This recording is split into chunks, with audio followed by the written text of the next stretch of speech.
desa, ayo bergandeng tangan. Wabarakatuh. Selamat datang di podcast pendamping desa Kementerian Desa Pembangunan Daerah Tertinggal dan Transmigrasi. Bersama saya Perikin, pendamping lokal Kabupaten Rejang Lebong, Provinsi Bengkulu. Kita akan bahas tentang pengentasan kemiskinan ekstrim di desa. Sahabat desa, kemiskinan ekstrim di desa merupakan pekerjaan rumah yang harus diselesaikan untuk menuju Indonesia maju, mandiri, dan bermartabat. Arahan Presiden Joko Widodo dalam rapat terbatas strategi perencanaan pengentasan kemiskinan pada 4 Maret 2021 menargetkan agar kemiskinan ekstrim Indonesia pada tahun 2024 dapat mencapai 0%. Merujuk pada data Badan Pusat Statistik BPS, tingkat kemiskinan ekstrim pada 2021 adalah 4% atau 10,86 juta jiwa. Artinya untuk mencapai 0% di tahun 2024 harus dientaskan rata-rata 2% atau 5,43 juta jiwa per tahun. Tentunya hal ini bukan pekerjaan ringan, butuh sinergitas dan kolaborasi dari semua pihak dan semua jenjang pemerintahan termasuk pemerintah desa. Menteri Desa PDTT sudah merumuskan target pengentasan kemiskinan dengan SDGs desa, yaitu SDGs 1, Desa Tanpa Kemiskinan. Bagaimana implementasi di desa? Bersama saya sudah hadir seorang kepala desa, Pak Sofian Effendi, Desa Baru Manis, Kecamatan Bermani Ulu, Kabupaten Rejang Lebong. Apa kabar Pak Karis? Alhamdulillah sehat. Bagaimana suasana hatinya? Insya Allah selalu ceria, bahagia tentunya. Jadi di sini juga perlu kami sampaikan, Pak Sofian ini sebagai kepala desa yang termuda di Kabupaten Rejang Lebong ini. Jadi menurut pendapat atau bayangan dan pemikiran dari Bapak Kepala Desa, apa itu kemiskinan ekstrim di desa? Menurut versi saya, kemiskinan itu adalah ketika seseorang ataupun kelompok dan kepala keluarga yang tidak mendapatkan pekerjaan yang tetap, tempat tinggal yang tidak layak, pendidikan dan kesehatan yang kurang memadai. Tentunya itu ada kelompok-kelompok keluarga. Di sana bisa jadi minimnya anggota keluarga yang ada di desa tersebut, ataupun memang ada kurang kreativitas, bisa jadi dikarenakan itu. Dan juga sudah barang tentu yang kepala keluarga tunggal itu sudah bisa kita katakan positif, itu bisa dijadikan miskin ekstrim lah. Selain itu, yang saya lihat di desa kami, keluarga miskin bisa jadi dikarenakan kepala keluarga yang sakit dan juga banyaknya anggota keluarga masih dalam kategori 1 KK. Selanjutnya, keluarga miskin juga bisa disebabkan karena lansia ataupun lanjut usia.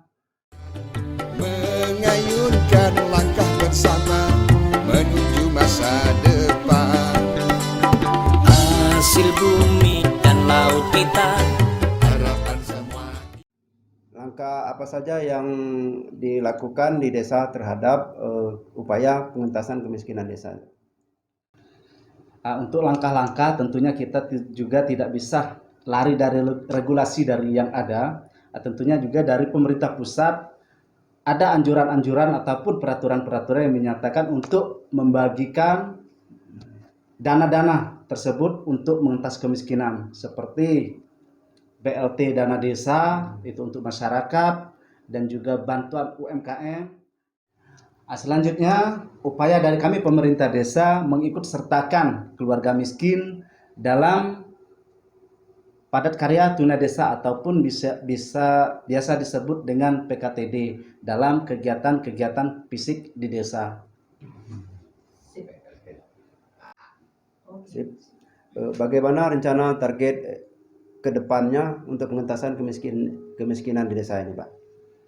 rencana kedepannya untuk memberantas kemiskinan, seperti yang saya jelaskan pertama tadi, tentunya melibatkan masyarakat miskin dalam pekerjaan-pekerjaan fisik yang ada di desa.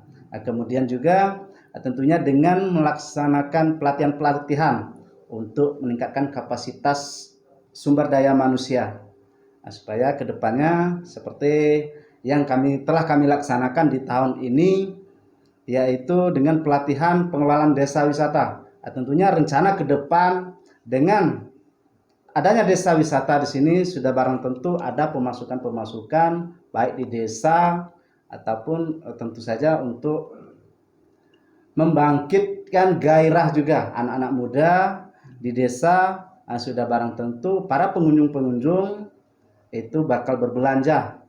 Tentunya juga nanti akan kita siapkan dari UMKM-nya seperti keripik ataupun apa penghasilan dari desa ini. Di kedepannya masih ada bantuan langsung tunai desa. Selanjutnya dari kami pemerintah desa mendorong ekonomi kreatif melalui BUMDes. Jadi Pak Kades selaku kepala desa sudah tentu banyak tantangan dalam mencapai target tersebut. Kira-kira tantangan apa saja yang menurut Pak Kades yang akan dihadapi dalam untuk menuntaskan kemiskinan ini? Bicara masalah tantangan itu sudah pasti ada. Namanya juga kita jabatan politik, sudah barang tentu kebijakan-kebijakan yang kita ambil tentu banyak sekali tantangan-tantangan tersebut. Seperti tentunya adanya pro dan kontra di setiap pengambil kebijakan. Tapi itu sudah barang tentu ada dan tetap kita hadapi tentunya dengan musyawarah untuk mencapai mufakat. Kemudian yang paling penting itu adalah sinkronisasi data. Tentunya itu tidak terlepas dari kerjasama antara pendamping PKH, pendamping BPNT, dan pemerintah desa supaya tidak terjadi tumpang tindih data. Dan itu juga menjadi tantangan yang besar bagi kami pemerintah desa. Sahabat desa, sebagai penghujung acara kita pada hari ini, mari kita dengarkan closing statement dari kepala desa. Ya, saya yakin dengan partisipasi warga masyarakat desa dan support dari pemerintah serta pihak lain yang peduli, saya yakin desa pasti bisa. Desa-desa di Indonesia itulah surga. Sahabat desa, bagaimana perbincangan kita pada hari ini? Menarik bukan? Semoga podcast ini dapat bermanfaat dalam mengembangkan gagasan-gagasan inovatif kreatif untuk pengentasan kemiskinan ekstrim di desa. Terima kasih kepada narasumber, Bapak Kepala Desa. Semoga ini ada manfaatnya. Assalamualaikum warahmatullahi wabarakatuh. Desa bisa. Masa depan bersama.